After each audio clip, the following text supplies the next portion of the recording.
So what does open mean? Open means that we have the maximum range of freedoms and the maximum longevity of the project. So when you create infrastructure or software or contents or tools for education, because they're open, they have some rights that come with them.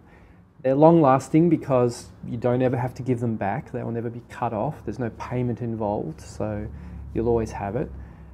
You have the right to change those things and adapt them and make them local for whatever purpose they're needed for. And you have the right to share them, so you can share them with other people. They can be swept up and brought into other projects. And it just, in general, allows the maximum amount of flexibility. Why is this important in education? Well, many times over the past 100 years and before, education has been declared a basic human right. It's a universal right as a human being and being part of this species to get an education, to be educated. So we don't know why, but you can think. Hi, I'm Deepa, a digital facilitator from Tamarind Tree, and right now we are at Support NGO.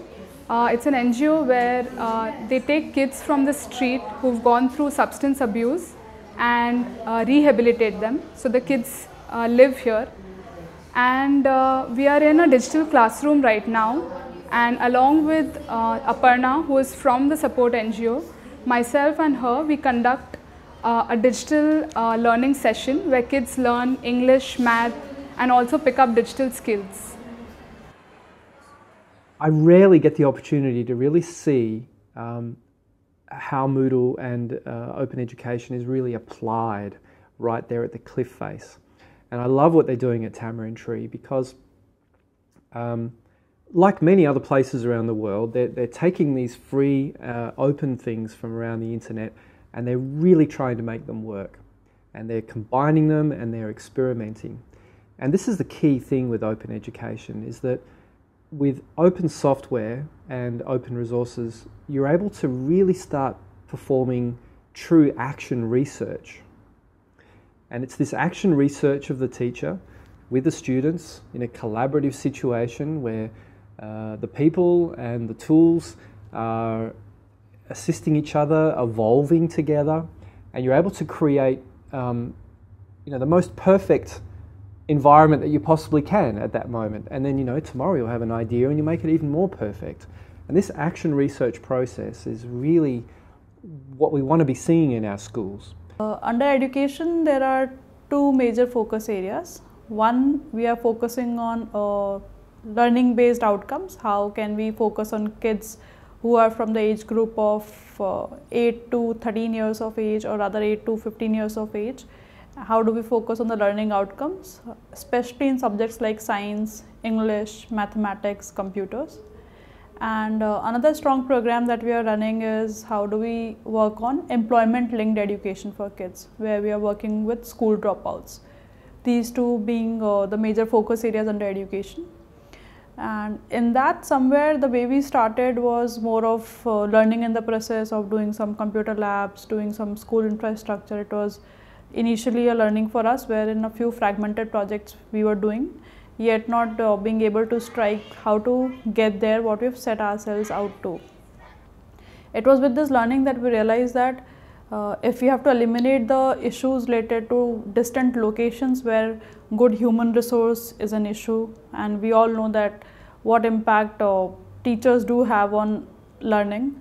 So that way we would say that we were lucky enough to come across with the model of Tamarind Tree, which helped us eliminate the issue of not having great resources across locations, given most of our programs are running in remote areas, pan-India.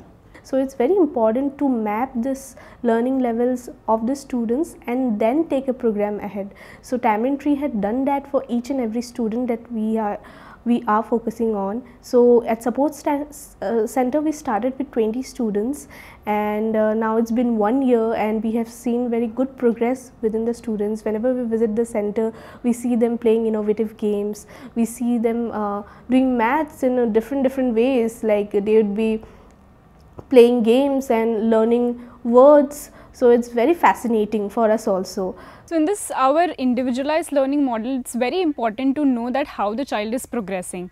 A child, after taking the course on our LMS, they give quizzes, and then there are assessments, other type of assessments also. Now the results of all these assessments can be viewed backend on the LMS.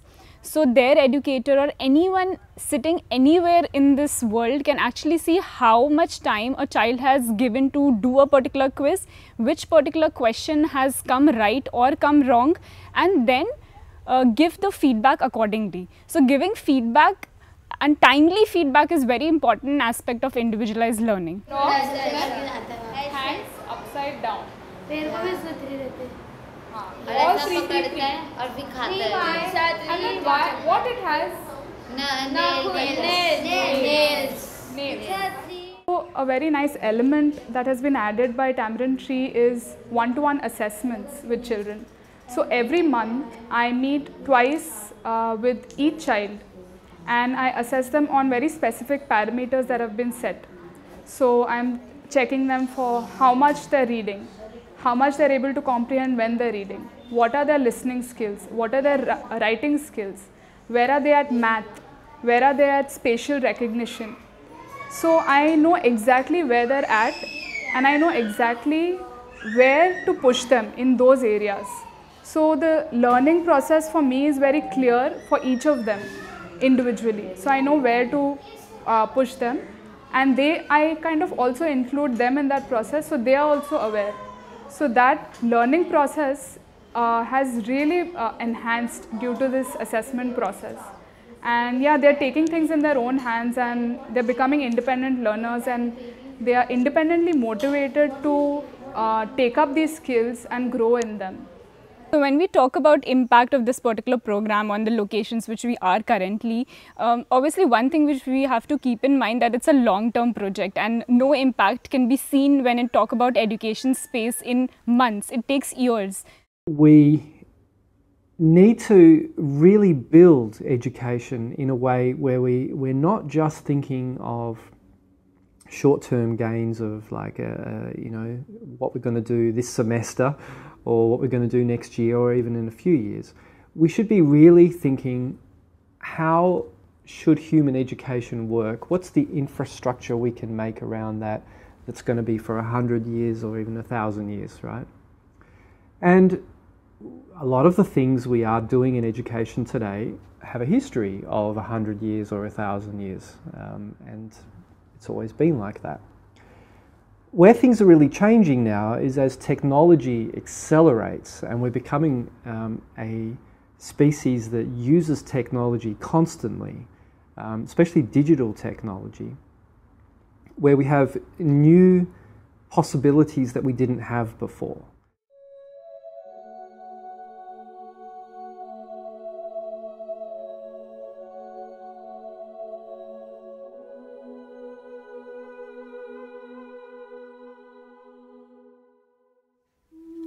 The purpose of education is not just passing exams, and it's much more than that. It should be about building knowledge, and I think we should sit back and reflect on that.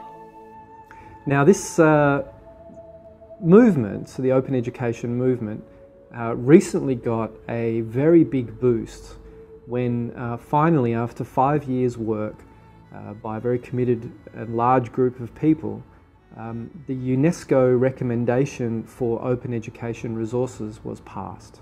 This was in November 2019. This is a landmark agreement between almost every government in the world. I think it's pretty much every country except for the US is a member of UNESCO right now. They have unanimously agreed, all of these governments have unanimously agreed that resources and efforts in education resources should be put towards open education resources in preference to other kinds.